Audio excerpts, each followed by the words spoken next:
Hello everyone, welcome back to Space Quest 2. So, I'm back here because somebody pointed out to me on the previous video, and thank you for pointing this out. I actually wasn't aware of this. There's a little, not an Easter egg, but another death, like another way to die, on this screen, or actually not specifically on this screen, but it starts on this screen if you tie the rope, not to the log across the chasm as we did, as you're supposed to do, but if you tie the rope to the stump here. So yeah, you can tie the rope to the stump. And the game indicates that there is a rope tied to the stump. And if you climb on the rope, you get over the edge and down the rope, everything seems fine at first. Until that happens. It looks like that stump wasn't a good thing to tie onto. And it actually kind of makes sense. The people in the YouTube comments were commenting, it kind of makes sense because that log has dried out, and so it's kind of not gotten as rotten. But because the stump is in the moist ground, it's had more time for the humid earth, like whatever is in the soil, to kind of rot away at the roots. So it kind of makes sense that the stump would have rotted out. I guess that's how it works in real life as well. Anyway, okay, so that was that. So let's now return to where we left off last time. I think we left off with off the rope. So obviously what we do is we go to this cave on the left.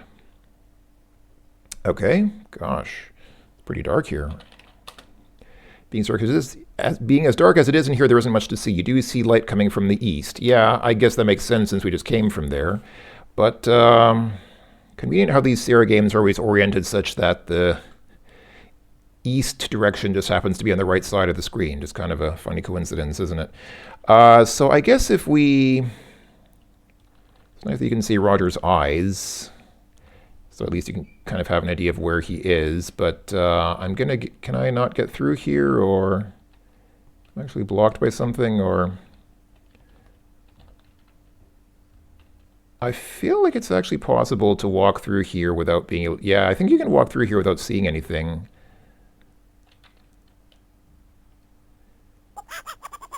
Ooh, you hear the sound of many small scratchy footsteps moving toward you. Oh!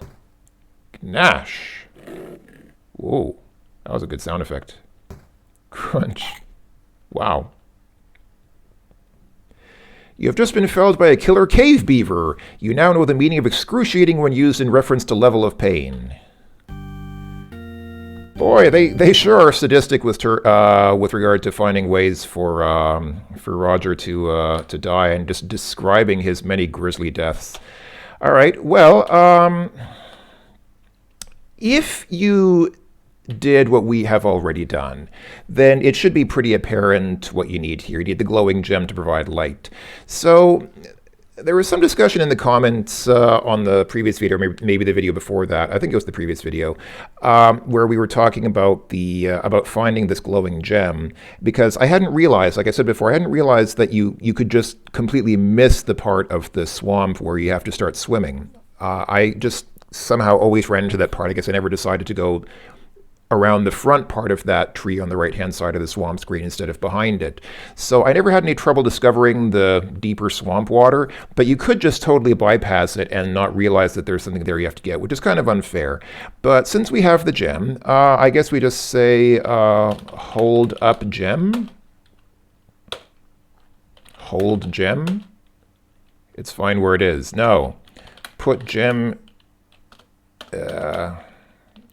Take gem. Use gem.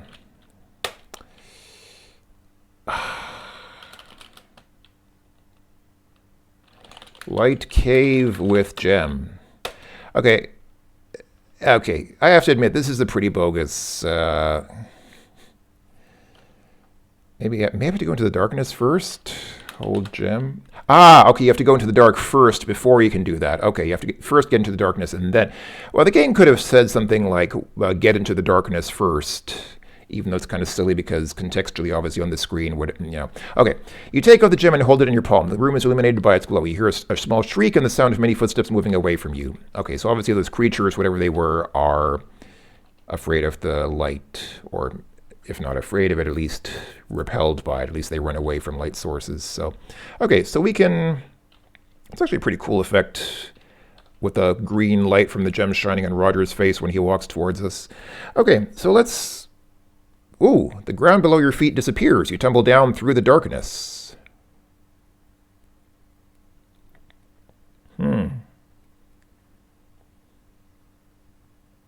That was a rather spectacular entrance. All systems seem to be intact, though. Oh, hey. Oh, there's two of them. The dwellers mumble something. The translator responds with, "Follow us, Beanpole." They hurry away.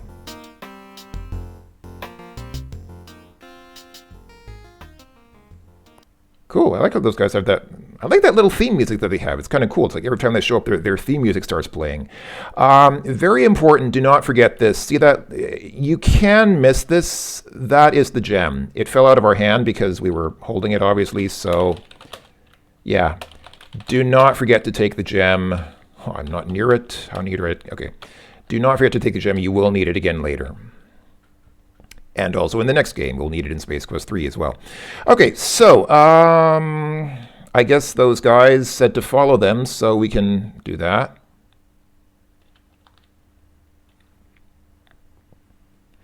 Welcome to our canyon. You look to be from out of town, you think?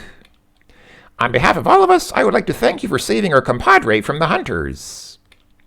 You are welcome to stay in the canyon as long as you like. When you're ready to leave, simply say the word and my assistants will show you the only way out for a being of your size. When you leave, however, we must seal the exit behind you for our own protection. Goodbye and good luck. Thanks, pal. All right. So it's very nice of them to show us such hospitality and say we can stay here for as long as we need to, but actually, there's nothing here. I mean, we're out the south end of the gorge bottom. There are more odd rock formations here. There are still more of these little pink folks. Can we talk to the folks? Talk to people? They don't speak, they just giggle. All right, let's giggle along with them. Oh, the game doesn't... Come on. I should have been able to giggle along with the little pink guys. But yeah, you can't go anywhere. You might think, okay, maybe you can go off to the left here. The rock walls are too tall and solid to pass through. No, it's just a rock wall there. I mean, I don't know where these guys live. It seems like there should be some more extensive sort of habitation here than this, but there really isn't. Like, they really didn't flesh out this civilization of these little pink guys at all. Can we look at the rocks? You know, can we get a rock? You're not constructed in a manner that will allow you to do anything to the boulders. You might get these little pink guys to move one of them. All right. Yeah, it's not talking about these rocks here. It's talking about this one that they're standing in front of. So, yeah, so this is kind of silly. Some people think this puzzle is really stupid. I think it's fairly straightforward, but the king or leader or whatever he was told us that when we're ready to leave, just say the word. Well, he meant it literally. Just say word. Word, yo. Just like a rapper. Word. All right. Okay.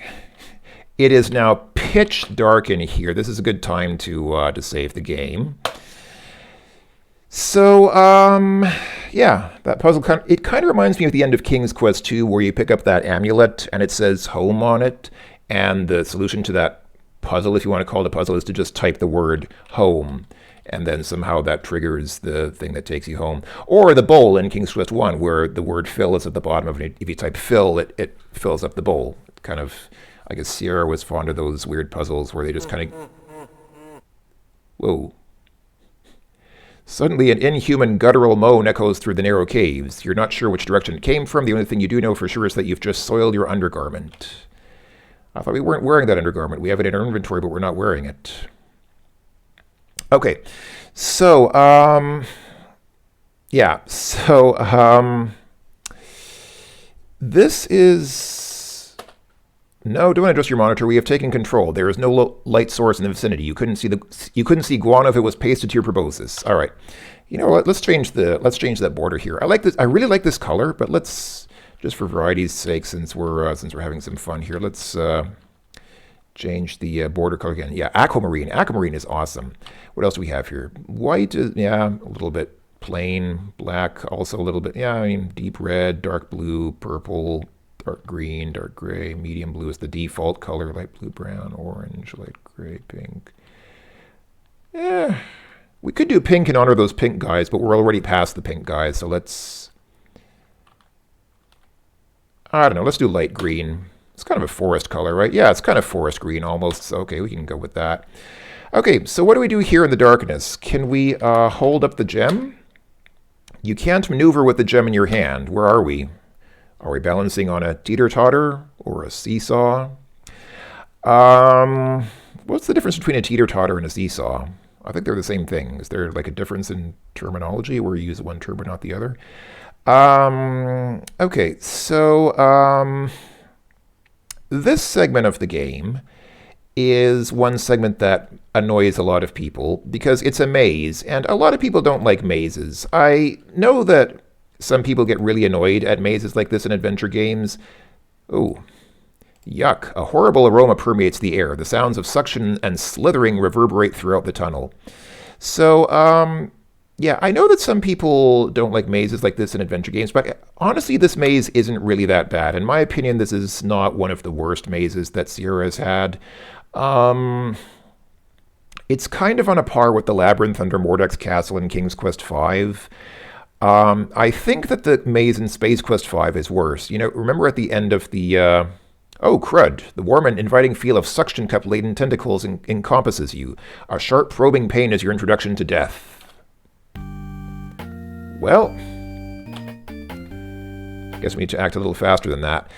Remember at the end of Space Quest V when you're like it's literally just before the like the final scenes of the game, and there's that stupidly long maze that you have to go through, and it's not just one maze; it's several mazes that are interlinked through all those elevator levels. Like you have to find those elevators and take the elevator to a new floor, and then go through another maze. So it's like several different levels of a maze. It's pretty crazy. I think that maze is kind of overdone. I really feel like this maze is not quite that bad by comparison. It's not great, like it's not a super good maze, but it's not the worst maze we've ever had in a Sierra game. So we can't, well, you can't see where we are right now, but I guess you can kind of guess we're on a ladder because you saw we were on a ladder when we went down that hole. So Roger can't. Roger needs both his hands on the ladder. He can't operate with one hand free. So what do?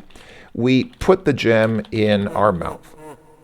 That sound effect again. It's a pretty cool sound effect, actually. Okay, we put the gem in our mouth. There we go. Ah, better. Not a great deal better, but better. All right. Now, this maze is actually less painful to do on the PC because you can speed up the game speed on the PC quite a lot. You can speed up Roger's movement speed on the PC. You cannot do that on the Apple IIgs, so I'm not going to dilly-dally around too much. I'm just going to go straight for the exit. I mean, there's not much to see here anyhow. One of the problems with this maze is there's no variety here. Like, there's really nothing to see. It's all just these kind of completely featureless cave walls just shown by a few vertical black lines. Okay, so we go down here. Yeah, I mean, there's not a lot to this maze, unfortunately. Okay, and then here we go right, I believe. I do have a map of the maze in front of me. You can get through this maze without a map. Like, it's not required to have a map. It's not, like I said, it's not that bad.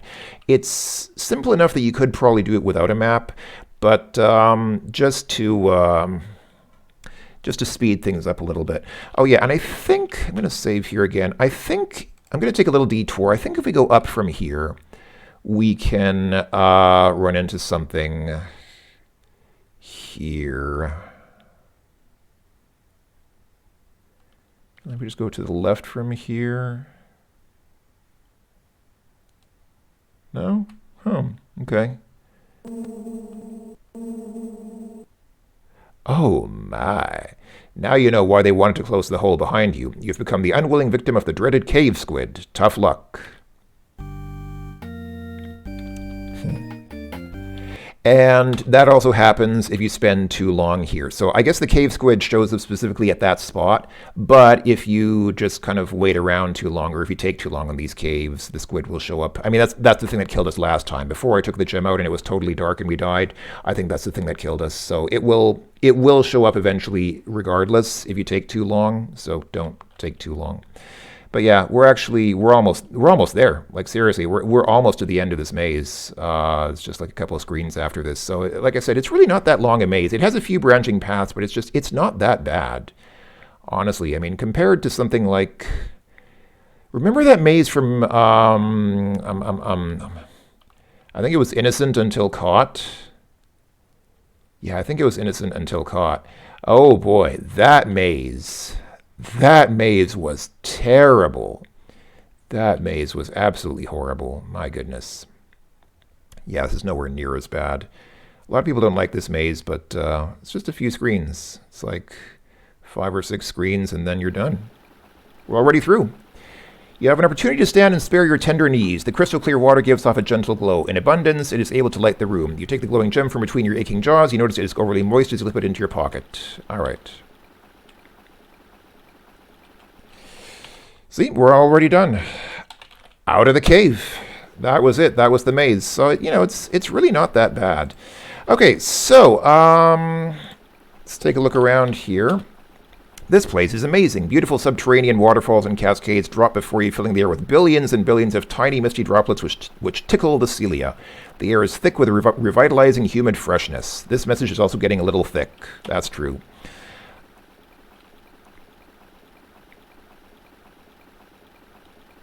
Can we dive here? There's nothing of interest below the surface of the water, besides the undercurrent might drown you. Alright. Ah, this is better than a shower massage. Haha, cool. It's kind of getting splashed by the waterfall there. Okay, but yeah, we can't really do anything in this room. We just kind of swim through here.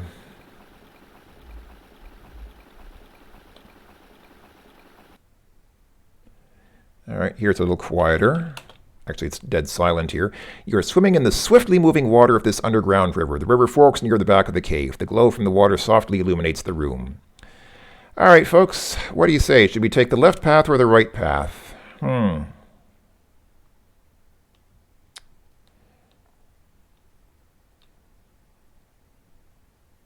am I?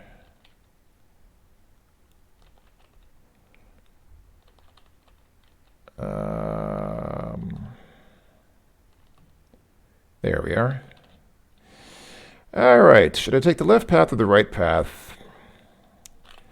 I'm sure it doesn't matter. I mean, this game wouldn't kill us for making the wrong choice, would it? Nah, that would never happen. But I'll save anyway. Fork in water. Let's just see what happens. I'll just randomly take the left path, but I'm sure the game wouldn't kill us for making a wrong random choice. That just wouldn't be fair. You're in another chamber of the underground river. This area seems a little more alive with sights and sounds of falling water. However, you don't detect much noise at all coming from the back of the cave. All right. Oh, I can't control Roger's movement anymore. Seems like the current is too strong. I can't change our... Oh no. Swim, Roger, swim. Not right now. Dive. Oh no. I can't control my movement. Oh, I'm sure nothing could go wrong. It's a family game. They wouldn't kill us. Ah! Odd that they didn't put in a sound effect for that. Splat. After caroming off a pair of rock outcroppings, you find a final resting place at the base of the falls. Well, at least that one went quickly. Alright, so yeah, obviously we do not take the left path or the left fork in the water. Let's go ahead and try the other one. As you enter another of the mysterious subterranean chambers, you realize that the water is now racing toward a giant whirlpool in the middle of the area. You are caught in the strong current, powerless to alter your course. Oh no. How could this happen? I'm just a janitor. I'm too clean to die.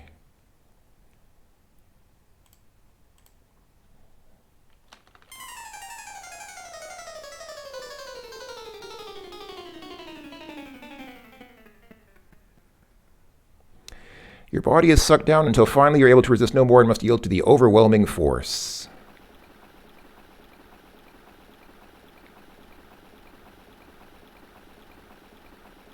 Geez, that was quite a trip. Peering around, you find yourself back in the open again. All right. Where are we? You're in a pool. It is fed by a waterfall which spews from a strange rock face. An actual face, an ugly one at that, is carved into the rock. It must be hundreds of years old. Yeah. I mean, here's the... It actually wasn't apparent to me. I don't know how I missed it at first. When I first saw this, I didn't realize it was a face. But I mean, yeah, I mean, that's one eye. Here's the other eye. Here's the nose. And this is the mouth. And that's a tongue there. It's kind of obvious when you see it, but... It took me a while to see it. The strange ugly face has a look of disgust etched into it. The waterfall streams from the open, contorted mouth. This must have been carved by members of an early civilization. If this was their god, imagine how ugly the common man looked. So we can't do much here. We still can't dive here. Can we drink? Wow, the game doesn't understand drink. Can we get some of these rocks? They are too large to move. Alright. And I don't think we can go left from here. No, we cannot. Yeah, because the only place to go is to the right.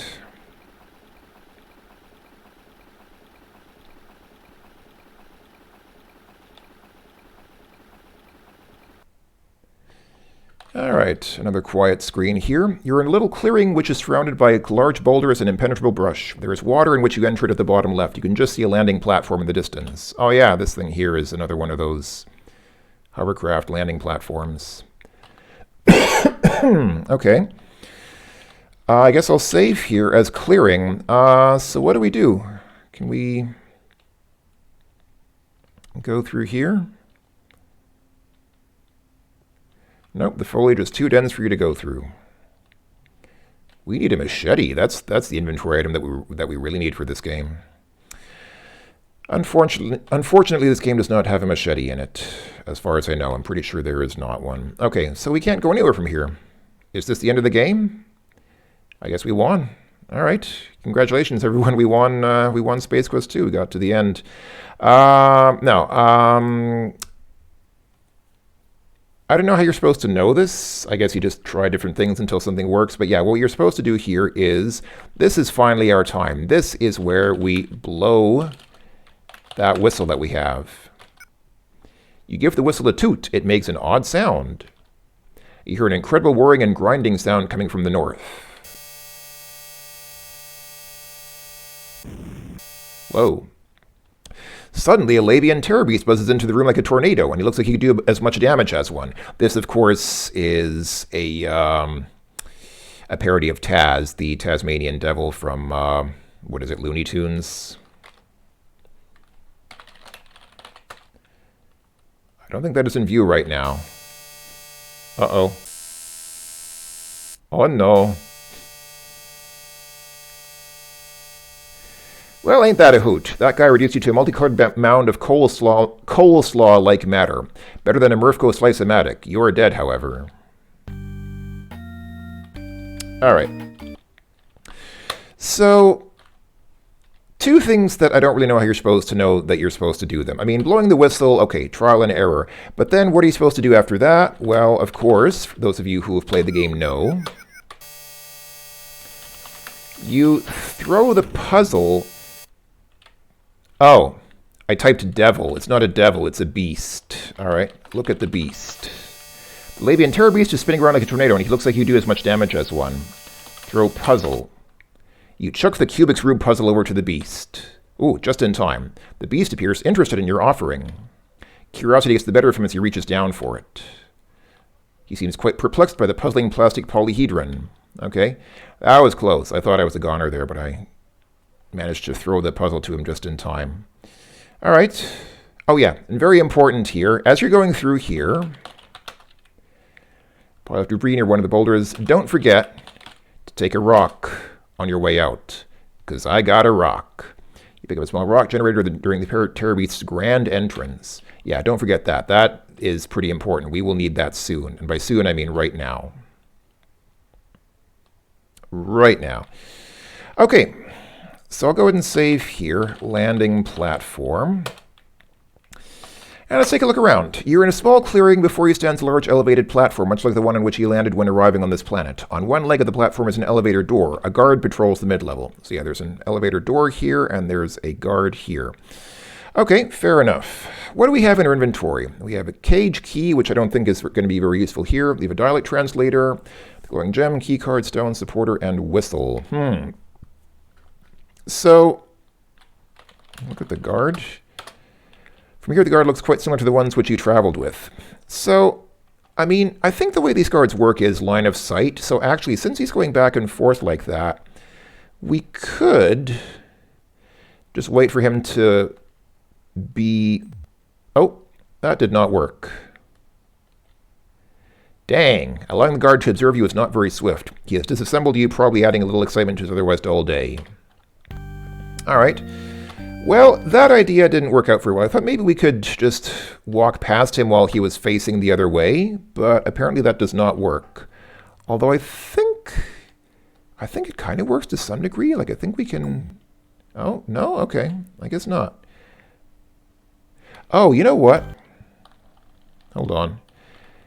I think what he does is he stops in the middle. I think he stops right in the middle there and looks directly at us. So if we... Oh, no, he does not. Okay, what about when he's behind that pillar like that? There we go. Okay, now can we open the door? Only means when he has a key card slot. Okay, can we use this key card that we still have? Oh, man, come on. Well, we almost got there. I didn't realize he could see us from there. I kind of thought that, okay, well, obviously I thought wrong.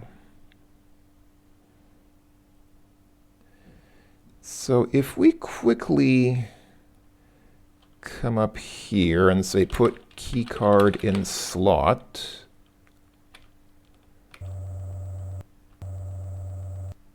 As soon as the elevator door closes behind you, the platform on which you rest begins to rise.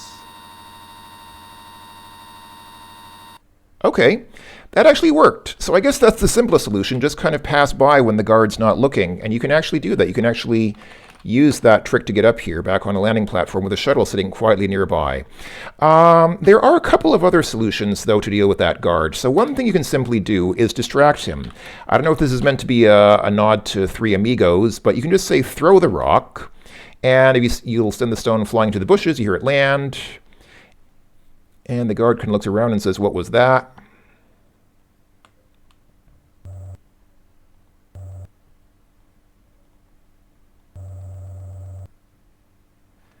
And he gets very curious and wants to know what's going on. And, okay. Well, that's supposed to work as far as I know. Maybe you need to be in a different position to do that. But that's one thing you can do. Just distract him by throwing a rock. But the best thing to do, the thing that gets you the most points, and is also the most satisfying to do, probably for most people, is to use two inventory items together. We have this athletic supporter, and it can be used as a slingshot. Maybe not in real life, but in this game anyhow, because it's super stretchy, super elasticy. So what you do is you hurl the rock at the guard with... I'm going to need to spare on some articles and conjunctions there. Throw rock at guard with supporter. And watch this, folks. You cleverly use the athletic supporter to sling the rock at the guard. It makes serious contact with the side of his head. We like the way you think. He drops like a lead parakeet. The ripe thud of impact is momentarily sickening. He is perfectly still. So there you go. That's the best solution. You know, it's funny because the King's Quest games also tended to have multiple solutions, and usually there was a good solution and a bad solution, but the good solution in King's Quest was usually the least violent solution. The good solution was usually a solution that involved not killing. But here it's the opposite. The best solution and the one that gets you the most points, the one that's, you know, that rewards you the most is the one that involves killing instead of just distracting the guards. So kind of a reverse of the King's Quest morality system. Okay, he has nothing on his body. That's fine. We didn't even really need to kill him or do anything with him. Could have just gone into the elevator and gone right up. But oh well, that's life. Actually, not. That's death. That is death, not life. But that's okay. We are here on the platform. And obviously in the next video we'll take off in that shuttle and see where it takes us. But for now, thanks for watching, everyone. Hope you're all doing well. Take care, and I will talk to you next time in the continuing adventures of Space Quest 2. Until then, ta-ta for now, and stay spacey.